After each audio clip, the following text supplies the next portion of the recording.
In short ये पूरा का पूरा सीजन एटलीस्ट जितने अभी तक एपिसोड हुए हैं सारे के सारे ना एक एको चेंबर है जहां पे करण अपने दोस्त यारों के साथ बैठा है और सबसे पूछ रहा है जिन दोस्त यारों को इसने ही लॉन्च किया है कि हाँ भाई नेपोटिज्म तो नहीं है ना। वहां से आवाज आती है नहीं है नेपोटिज्म तो नहीं है तू ट्रोल हो गया मैं भी ट्रोल हो गया यार। ओ हो अब मिल क्या हो रहा है ये।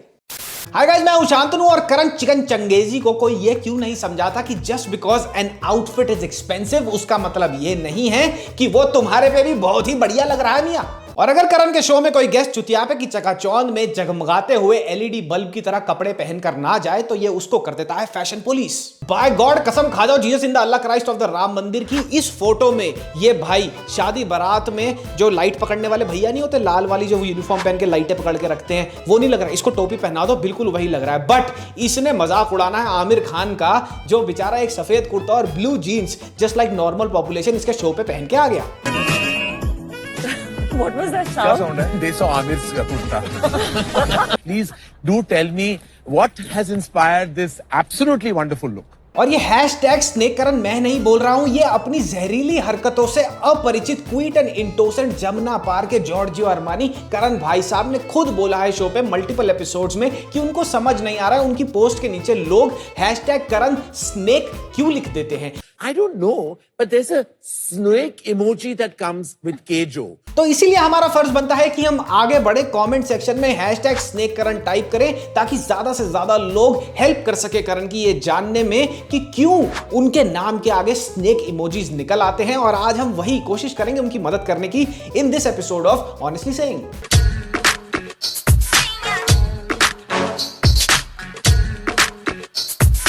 सो guys coffee with Karan needs no introduction. ये एक ऐसी दिमागी गुम चोट है जो करण जौहर को लगी थी 2004 में और इसका मीठा मीठा आय हाय जहरीला दर्द वो आज भी हमें दे रहा है 2022 में। ये शो वो रेकरिंग माउथ अल्सर है यानी मुंह का छाला है जो ऐसी जगह पे हो जाता है कम बखत जहां ना चाहते हुए भी हमारी जीभ और दांत लगते रहते हैं। Welcome back to Coffee with Karan. और अगर तुम्हारे को ये लग रहा है जैसे कि मेरे को भी लग रहा था ये शो देखने से पहले कि आफ्टर द हैपनिंग्स ऑफ 2020 जो कुछ भी हुआ उसके बाद कॉफी विद करण थोड़ा सा बदल जाएगा, करण थोड़ा सा बदल जाएगा, but let me give you a very good news guys, ऐसा बिल्कुल भी नहीं है। करण आज भी कॉफी विद करण में 100% शुद्ध मिलावट फ्री जहरीला है, 100% शुद्ध मिलावट फ्री क्लासिस्ट है and just like for the past 25 years guys 100% शुद्ध मिलावट फ्री नेपोटिस्टिक भी है। Happily embrace my title of Big Daddy to all the star kids of Bollywood. तो करण का इस सीजन में कहना है कि 2020 के बाद उन्होंने बहुत सोचा और अपने आप को रिकैलिब्रेट किया।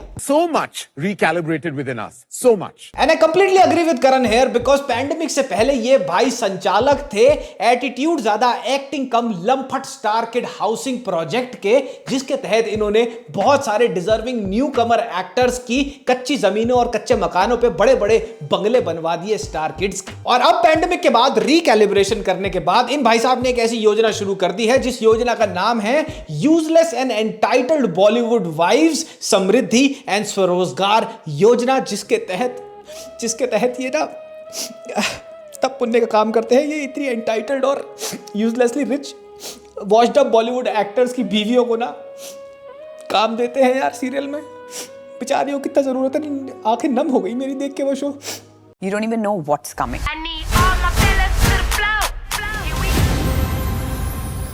तो हर सीजन की तरह इस सीजन में भी आपको देखने को मिलेंगी रणवीर सिंह की दिल को गुदगुदा देने वाली मासूम सी अंडसंड ऑकवर्ड हरकतें जिनको देखने के बाद दीपिका भी मन ही मन बोलती होगी कि एक बारी को मैं अपना पेटीकोट और ब्लाउज तो इससे छुपा लूं, पर ये आयोडेक्स सूंघने वालों जैसी हरकतें जो हैं इसका मैं क्या करूं। Nice, you can say anything. Hi Karan. Hi Garmi. By god पूरे के पूरे रणवीर और आलिया वाले एपिसोड में रणवीर की हरकतें देख देख के आलिया का चेहरा ये बता रहा था कि वो मन ही मन ये सोचती है कि असली अंगारों की चद्दर पे तो मेरी बहन दीपिका सोती है। नम्य हो रहेंगे। ओम श्री गणेशाय नमः। ऑस्पिशियस। तुम ये तमाशा बंद करो प्लीज। हर बार की तरह इस बार भी आपको देखने को मिलेंगे ऐसे स्टार किड्स जिनको लगता है कि उन्होंने एक्टिंग की दुनिया में स्टैंडर्ड सेट कर दिए हैं। I presented myself in the best way possible and along with all my producers and the way I was showcased, I think I set a standard. और इस मैंगो शेक पे काजू की टॉपिंग की तरह डलते हैं कुछ और ऐसे स्टार किड्स जिनका इस सीजन में होना बनता ही नहीं था। Honestly, I got the amount of messages I've got because I didn't go to Cannes was a lot. कोई मुझे बताएगा सोनम कपूर क्यों थी इस एपिसोड में when she has practically done nothing, absolutely nothing for the past 3 years, और इसकी जगह कोई ऐसा बंदा हो सकता था जो अभी अभी न्यू कमर है, नया आया है और डिजर्विंग था, जिसको देखने में भी मजा आता। बट अगेन यार, इसका रीजन ना नेपोटिज्म और फेवरेटिज्म तो बिल्कुल नहीं हो सकता। 2020 से लेके अब तक बॉलीवुड में बहुत सारे नए चेहरे आ चुके हैं, ओटीटी इंक्लूडेड, जिनको टीवी पे देखने में भी मजा आता है और इंटरव्यूज में सुनने में भी मजा आता है। और करण चाहता तो उनको यहां बुला सकता था, बट आदत से मजबूर ये भाई साहब हर बार की तरह इस बार भी अपनी चांदनी चौक कीर्तन मंडली की बहनजियों को इकट्ठा करके ढोलक पीटने लग जाते हैं। He was very sure that I had to screen test for the part, and it's obviously the first film in my career that you have to screen test for a you part. screen tested because for he it? was और एक चीज का दर्द ना मेरे से देखा नहीं गया कि करण को समझ नहीं आ रहा कि लोग कमेंट सेक्शन में उसके नाम के आगे स्नेक इमोजी क्यों डाल देते हैं। I don't know, but there's a snake emoji that comes with Kejo. सालों साल स्टार किड्स को प्रेफरेंस देने के बाद, न्यू कमर्स जो फैमिली बैकग्राउंड से नहीं है उनको लुक डाउन अपॉन करने के बाद, लोगों को उनके कपड़ों पे, पहनावे पे प्रोफाइल करने के बाद और क्लासिस्ट एक्ट करने के बाद, करण इज स्टिल वेरी कंफ्यूज कि लोग उनको सांप क्यों बोलते हैं। और मैं भी कंफ्यूज हो गया हूं क्यों बोलते हैं। क्या तुम्हें पता है क्यों बोलते हैं? इस शो में सुपरफिशियल तारीफों के पुल इतनी जबरदस्त तरीके से बांधे जाते हैं। एक जगह करण जौहर भाई साहब अक्षय कुमार को कहते हैं कि ये वन मैन इंडस्ट्री है।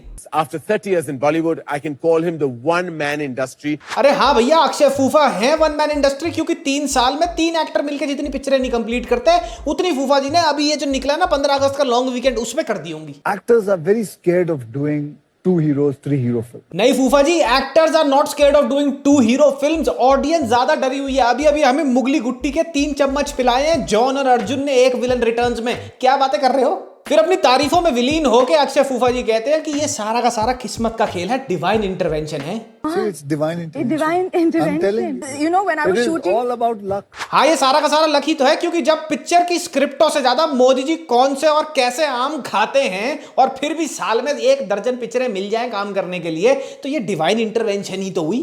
हमारे प्रधानमंत्री आम खाते हैं। अनन्या पांडे से पूछा जा रहा है कि शनाया और सुहाना से तुम्हारा हेल्दी कंपटीशन होगा क्या? तुम्हारी दोस्ती टूटेगी तो नहीं as you progress in this field?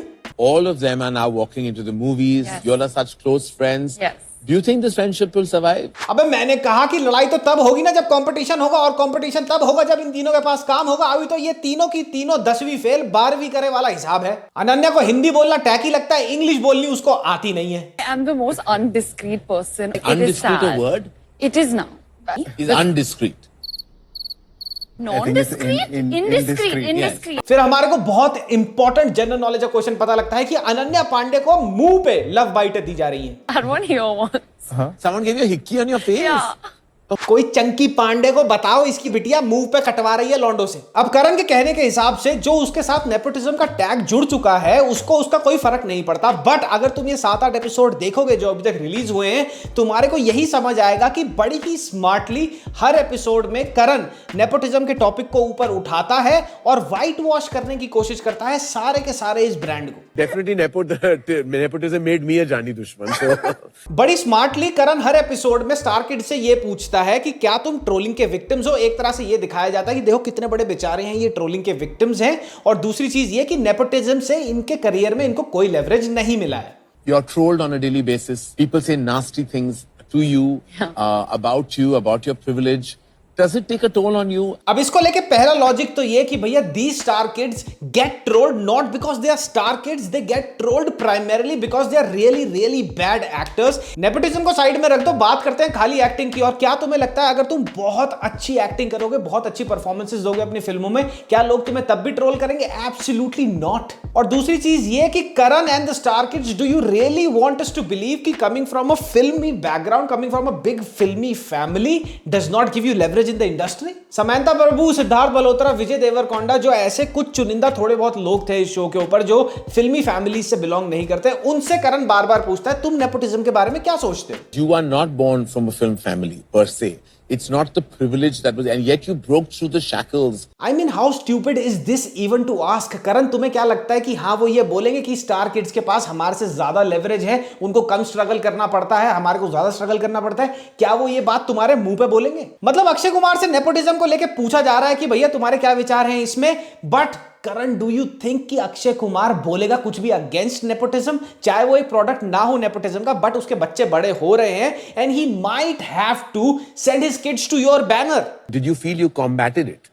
The concept of nepotism. Nepotism. In all honesty guys, coffee with Karan is not a bad show. इस शो की इंटेंशन है आपको एक लाइट हार्टेड एंटरटेनमेंट देना, जो ये देता है. But the glaring problem with this season yet again, just like it has been in the past as well, कि जितने भी गेस्ट इस शो के ऊपर होते हैं वो सारे के सारे करण जौहर के टाइटली निट सर्कल के लोग हैं. 2020 से लेके अब तक जितना भी नेपोटिज्म का बवाल हुआ है, and Karan got dragged into it. With this season of coffee with Karan, Karan actually had a chance to invite people who were not really from big families. But yet again, अभी तक जो 90% लोग इन 7 से 8 एपिसोड में आए हैं वो इसके अपने दोस्त यार ही हैं और बहुत टाइम से कॉफी विद करण पे स्टेपल हैं. And in all honesty guys, who wants to watch Sonam Kapoor, उसका एपिसोड जाके देखो.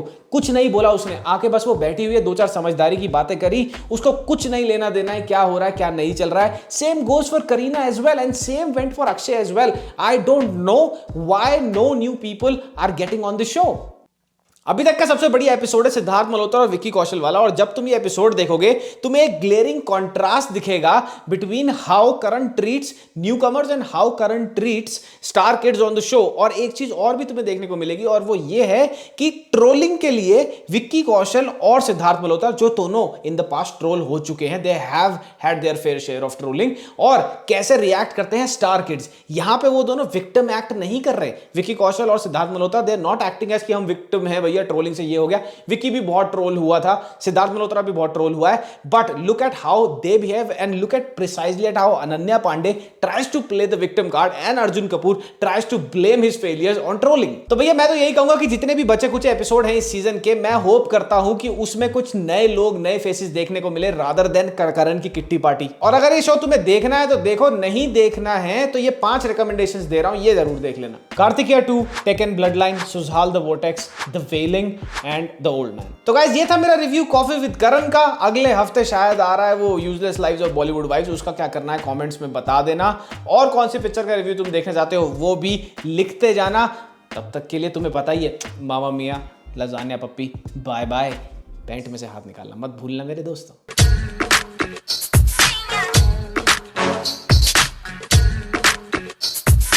Yet again ये है